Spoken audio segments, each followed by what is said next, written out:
Samedi 22 octobre, Madame, Monsieur, bonsoir. Merci de nous rejoindre. Tout de suite les titres.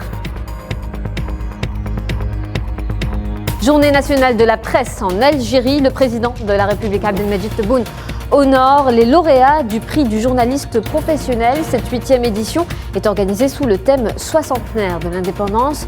Défi d'hier, défi d'aujourd'hui. Sahara occidentale, nouvelles attaques des unités de l'armée populaire de libération sahraoui contre les forces marocaines à Adrika.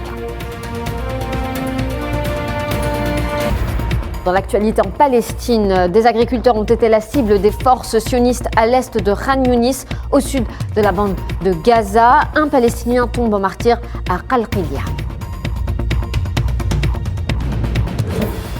En Europe, après l'Espagne et les Pays-Bas, la France a annoncé hier son retrait du traité de la Charte de l'énergie, vieux de 30 ans. On en parle dans ce journal.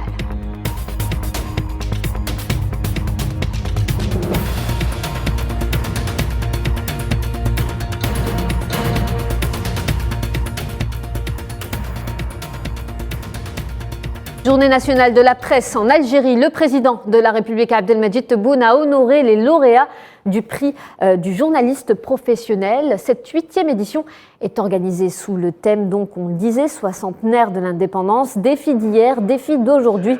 Le journaliste Reda Bouichat, journaliste à Al24 News, a été honoré du prix donc du journaliste professionnel pour son travail documentaire, Les chapitres de la diplomatie algérienne. يحضر بشهادة التقدير والجزائر توليها آل 24 لموضوع لازم بعنوان فصول في الدبلوماسية الجزائرية.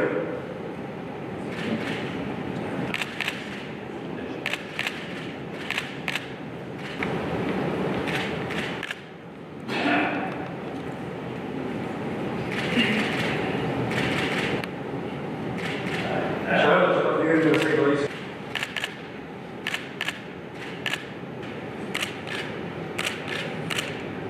سعيد جدا اليوم وأنا أنال جائزة رئيس الجمهورية للصحفي المحترف في طبعتها الثامنة. Je suis très heureux aujourd'hui d'être récompensé par le prix du président de la République pour le prix du journaliste professionnel dans sa 8e édition. La participation était avec un documentaire de 52 minutes intitulé Des chapitres de la diplomatie algérienne, à travers lequel je suis revenu sur les réalisations de la diplomatie algérienne au niveau territorial, arabe et même international. Cette distinction arrive à un moment opportun, coïncidant avec le premier anniversaire du lancement de notre chaîne, ce qui nous incite à aller de l'avant pour d'autres succès. Et le journaliste Mounir Laharej de Canal Algérie a remporté la première place pour son reportage Les médias algériens de 1962 à 2022, entre sacrifices du passé et défis du futur. On l'écoute. Mon film documentaire intitulé Les médias algériens 1962-2022, entre sacrifices du passé et défis du futur, a été primé par le 2e prix aujourd'hui ici à Alger dans le cadre de ce concours du président de la République du journaliste professionnel. Je suis très content et heureux. C'est un travail, ou plutôt c'est un prix qui vient couronner ma petite carrière professionnelle de 16 années, mais qui vient également couronner tous les sacrifices des journalistes, de la famille, de la presse, que ce soit tout organe de presse confondu, et aussi celle de la télévision algérienne, cette entreprise qui est considérée comme l'école des médias. Plus qu'un événement, le 22 octobre est aussi une date qui symbolise l'engagement de la presse algérienne à défendre les intérêts suprêmes de la nation. Retour sur un parcours hors norme avec Khaled Batage. L'Algérie célèbre aujourd'hui la journée nationale de la presse, à l'heure où de profonds changements s'opèrent au sein de cette famille, plus que jamais impliquée dans la défense des intérêts suprêmes de la nation. Patriotisme, noblesse, sacrifice et sens du devoir, des notions que cette corporation ne connaît que trop bien, fruit des années de lutte pour le recouvrement de la souveraineté nationale et bercé par les principes de la liberté, le devoir d'informer. Son chemin, parfois parsemé d'embûches, n'a pas été un long fleuve tranquille, mais à l'arrivée, un parcours dont la presse algérienne peut être fière. Elle est toujours vent debout contre la moindre menace faite au pays et au peuple. L'engagement de la presse nationale à se tenir au chevet du peuple algérien à ses heures les plus sombres mais également à défendre la cause des peuples opprimés, lui a aussi valu l'honneur d'écrire leur plus belle page. Mais à l'heure du numérique, du digital et des réseaux sociaux, c'est un nouveau chapitre qui s'ouvre, avec à la clé des défis importants à relever pour les soldats de l'information. La presse, un métier en pleine mutation, change de peau pour s'adapter à son nouvel environnement. Car les menaces qui pèsent sur la nation algérienne sont d'autant plus grandes, mais jamais plus que la détermination des journalistes à se raccrocher à leurs fondamentaux. Déontologie, liberté et responsabilité, telle est la charte consacrée par la Constitution de 2020. Des enjeux sur le territoire national, mais également hors de nos frontières. L'Algérie s'est dotée d'une chaîne d'information internationale aux standards internationaux et à la ligne éditoriale résolument patriotique. Dernier né des médias, la chaîne Al24 News est désormais le premier rempart du pays contre les velléités venant de l'extérieur. Comme un symbole, elle soufflera sa première bougie au 1er novembre prochain. En Libye, le chef du gouvernement d'unité nationale, Abdelhamid Dbeiba, rejette le récent accord conclu entre les présidents du Parlement, Aguilé Salah, et le Conseil suprême d'État, Khaled El-Mashri, un accord qui prévoit l'unification de l'exécutif et la répartition des postes souverains dans le pays avant l'année prochaine. Et sur sa page Twitter, Dbeiba a déclaré que les présidents du Parlement et du Conseil d'État devraient accélérer l'adoption d'une règle constitutionnelle qui met fin à la confusion. Il affirme que toute piste parallèle, telle que le partage des positions souveraines, n'est plus acceptable. Sahara occidental, nouvelles attaques contre les forces d'occupation marocaines dans le secteur de Oumadrika.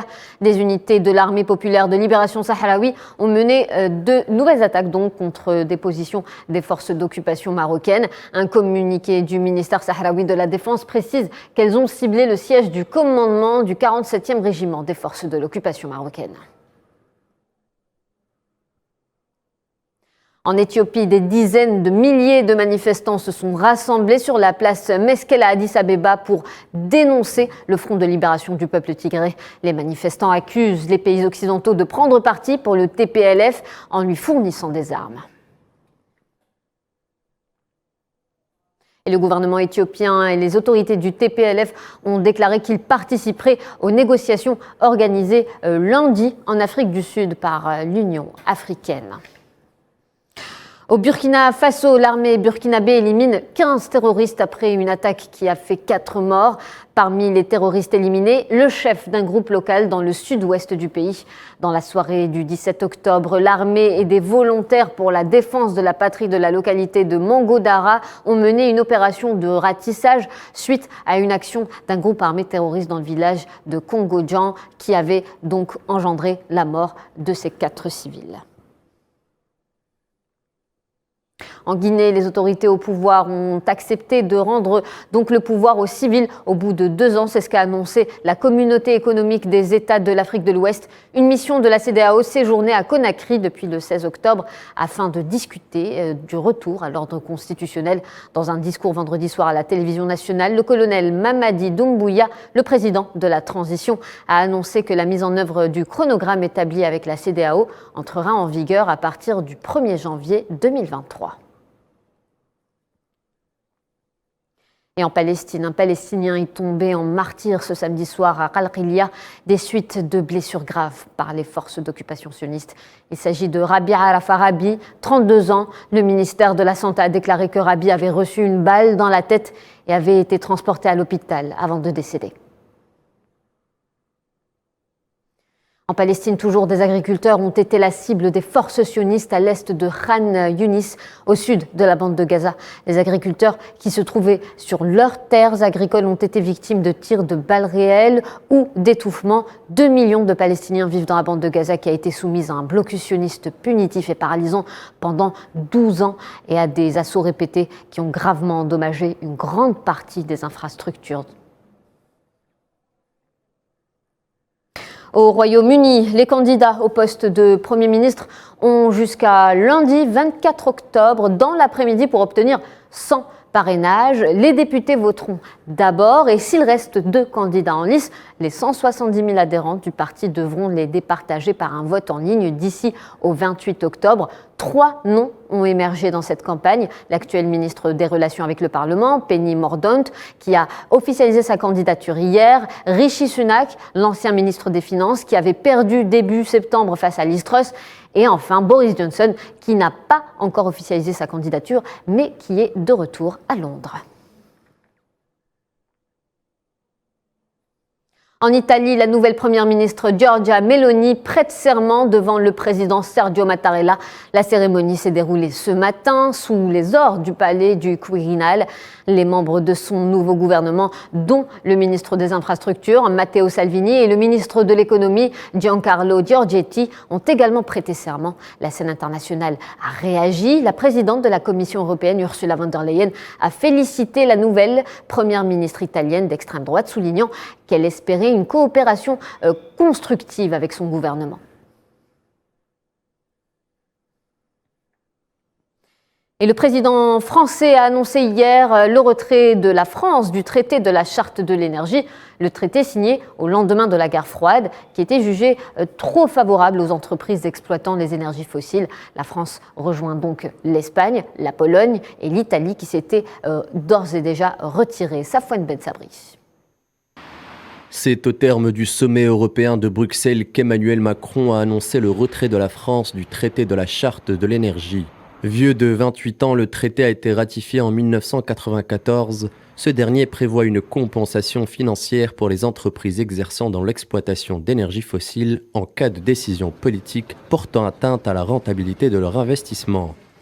Il permet notamment à ces entreprises de réclamer devant un tribunal des dédommagements à un État même lorsqu'il s'agit de politiques favorables à l'environnement. Longtemps décrié par les mouvements de protection de l'environnement, l'accord est considéré trop favorable aux géants de l'énergie. Depuis sa signature, les investisseurs ont déjà déposé plus d'une centaine de plaintes pour un montant de 85 milliards d'euros. L'Allemagne, à titre d'exemple, a dû payer 4,3 milliards d'euros de dommages à des entreprises exploitantes de charbon. L'Allemagne, à titre d'exemple, a dû payer 4,35 milliards d'euros de dommages à des entreprises. En se retirant du traité, la France emboîte le pas aux Pays-Bas qui ont annoncé le retrait mercredi. Précédemment, l'Espagne, la Pologne ou encore l'Italie s'étaient déjà retirés. D'autres pays de l'Union européenne pourraient suivre l'exemple de ces derniers, créant ainsi une potentielle dissension dans la politique énergétique européenne. On vient de le dire donc, la France qui se retire de ce traité et on écoute justement l'annonce du président français qui fait suite à un sommet européen sur l'énergie et intervient 2 jours après que les Pays-Bas aient fait une annonce similaire. Nous avons décidé de nous retirer du traité sur la Charte de l'énergie. D'abord parce que c'est cohérent avec les positions que nous avons prises et en particulier avec l'accord de Paris et ce qui en découle. Et ensuite parce qu'il ressort de plusieurs cas récents que cette charte et le traité qui s'ensuivait conduisaient à des mécanismes là aussi un peu spéculatifs et à des indemnisations importantes de certains acteurs. Et donc nous nous mettons en cohérence avec les textes qui sont postérieurs et avec la stratégie qui est la nôtre. Ensuite, il y a les infrastructures essentielles. Là-dessus, nous avons historiquement fait une erreur, nous, Européens. Au moment de la crise financière, nous avons poussé plusieurs États membres dans des situations difficiles sur le plan de leurs finances publiques à vendre des infrastructures sans qu'il y ait d'acheteurs européens. L'Australie et le Japon signent un pacte de sécurité destiné à contrer la montée en puissance militaire de la Chine dans la région Indo-Pacifique. En visite en Australie, le Premier ministre japonais Fumio Kishida a rencontré son homologue Anthony Albanese à Perth pour remanier l'accord vieux de 15 ans. Il s'agit de la première visite d'un Premier ministre japonais en Australie depuis 2018. Les premiers ministres japonais donc et australiens se sont également engagés à renforcer leur coopération militaire et énergétique. Cette visite partagée pour une région Indo-Pacifique, pacifique, prospère, résiliente et libre, est la raison pour laquelle nous n'avons signé aujourd'hui la déclaration conjointe renouvelée sur la coopération en matière de sécurité. Après notre accord d'accès réciproque en 2022, cette déclaration historique envoie un signal fort à la région sur notre alignement stratégique.